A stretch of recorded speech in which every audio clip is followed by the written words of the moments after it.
Madam మీరు మా ప్లాన్లో కట్టిన దానికి 85 గ్రామ్స్ వరకు గోల్డ్ వస్తుందండి. ఓకే. సో ఈ ఆర్నమెంట్ కూడా 85 గ్రామ్సే ఉంది మనకి. సో గ్రాస్ వెయిట్ 94 గ్రామ్స్ ఈ హారము. ఇందులో స్టోన్ వెయిట్ 10 గ్రామ్స్ ఉంది మేడం మనకి. ఓకే. ఈ 10 గ్రామ్స్ స్టోన్ వెయిట్ని మైనస్ చేసాక 85 గ్రామ్స్కి నియర్గా మనకి 17 గ్రామ్స్ వరకు వాల్యూ యాడెడ్ మనకు పడుతుంది. ఓకే. సో ఈ టోటల్ వాల్యూ యాడెడ్ని మేము జీరో చేస్తూ ఈ మైనస్ చేసిన స్టోన్స్కి వాల్యూ చేస్తూ స్టోన్ కాస్ట్ ప్లస్ జిఎస్టీ మాత్రమే మీరు పే చేస్తే మాకు సరిపోతుందండి.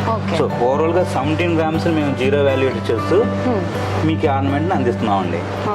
చూసారుగా 11 నెలల వాయిదా పద్ధతిలో ప్రతి నెల మీరు నగదు చెల్లించే రోజు ఉన్న బంగారం ధరతో తూకాన్ని జమ చేస్తూ ఆభరణానికి సంబంధించిన స్టోన్ కాస్ట్ మరియు జీఎస్టీని మాత్రమే చెల్లించి పూర్తిగా తరుగు కూలీని 0% చేస్తూ మనకు నచ్చిన ఆభరణాన్ని సొంతం చేస్తుంది చందన బ్రదర్స్ జ్యువెలర్స్.